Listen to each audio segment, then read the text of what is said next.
Oh no, there isn't a divot around the power button. That would have been some remarkable attention to detail. Now the button placement, everything's correct. There's no power button on this side. Obviously you've got a really chunker of a bezel, and the placement of the SIM card is on the opposite side.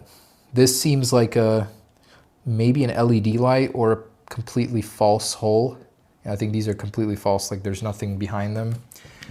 Down here, ooh. So one of the beauties of the Galaxy Note 10 series is that everything is almost symmetrical on the bottom. This is one of the most symmetrical areas on a Samsung Galaxy phone ever. This does not get that right. Everything's moved downwards. But okay, let's power it on. Again, the power button's on the left here. It's so funny for me to see the little cutout up top. Okay, there it is. Samsung Galaxy Note 10 Plus, powered by Android. What version? We'll see. And, oh, so the stylus, you actually have to put your fingernail inside of it to pull it out, and looks like it hasn't changed. It's still a metal piece of junk. No clickable actions or anything. Yeah, but it does work. It feels like you're scratching the screen. Oh, you literally are. It's leaving scratches on the screen from the official stylus. Nice. But okay, when it does work, there it is. So that's 6.4 inches according to them. The sizing is just a little short of the Note 10 Plus, but bigger than the Note 10. And I'm happy to report they at least had the official wallpapers on it. The iPhone 11 one was really lame. They didn't even try. Operates fairly well. It's got Bixby.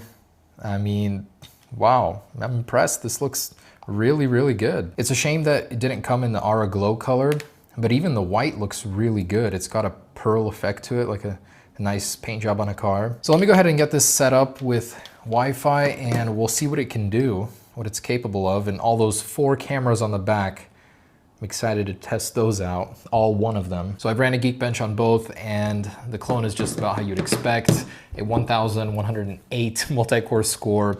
So approximately exactly 1/10, which is roughly the equivalent all of them go for, all the clones. 1/10 the price, 1/10 the performance. Same 6580 processor. The surprising thing is it's actually running Android 9.0. So you're getting almost the latest version of Android on a clone phone, while some official Samsung phones don't even have the latest version of Android. That baffles me. The screen's surprisingly bright and has fairly decent angles, but obviously you can't beat the world's best display on a smartphone. So let's see how the stylus compares in function. The cool thing is it does recognize when it's removed and does bring up the contextual menu.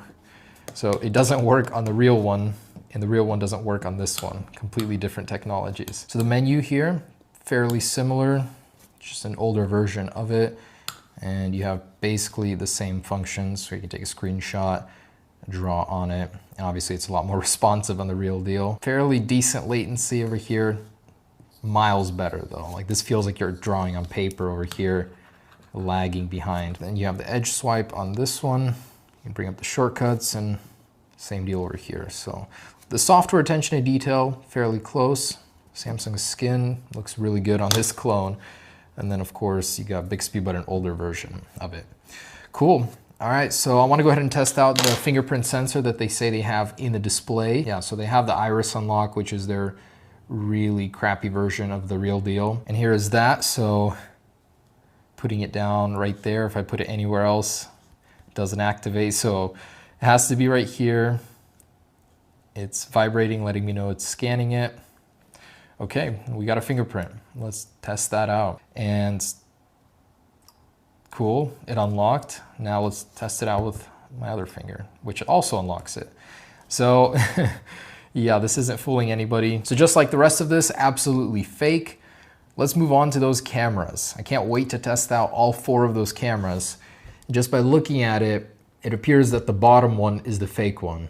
So that's the one with remotely some detail inside. The rest just look like a plastic stamp. But from far away, not so bad. I mean, it would fool some people. Oof, that quality though. Yeah, wow, that's terrible. And the front-facing camera. So this is the one I'm curious about. So is it this one right here? No, it's actually that little camera to the top right. This is just a cutout in the middle of the display that does absolutely nothing. Huh, interesting, but at least they tried. It looks similar. Cool. Let's go outside, get some footage, see what these bad boys, all 4 of them, can do. And filming with that front-facing camera, I'd say there's absolutely no quality to it whatsoever. Hello, don't be shy. Would be surprised if it's even 2 megapixels. It's very, very blurry. No dynamic range whatsoever. The colors are just almost black and white on the fake. And I'm a little disappointed it's not coming from the pinhole camera in the screen. I think they could have done better. So, Albino Sugar Glider says hi.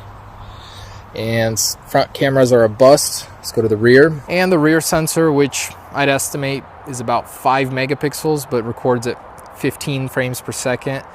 Just looking at it through the viewfinder even, terrible.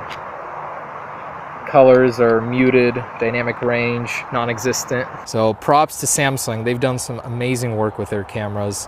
Absolutely love it.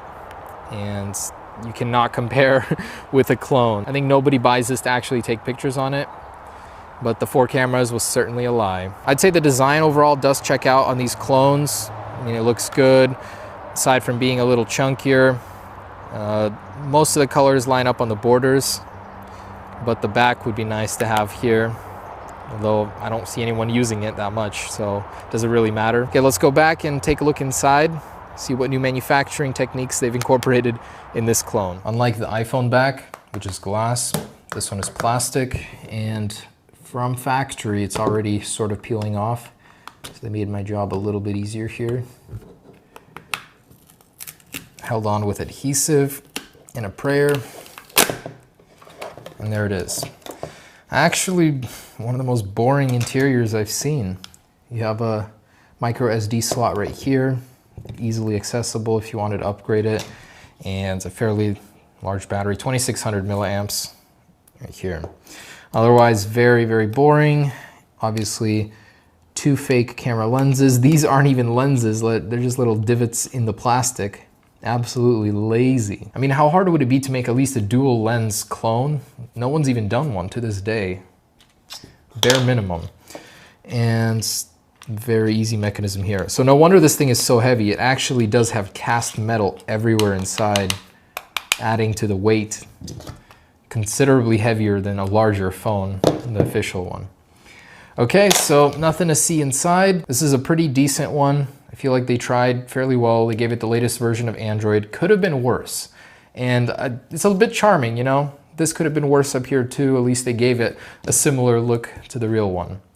Obviously, not fooling anyone. Should you buy it? No. As a toy for someone, maybe, but it isn't gonna fool anyone in the real world. All right, so there it is, the $99 Samsung Galaxy Note 10 Plus versus the $1,099 Note 10 Plus.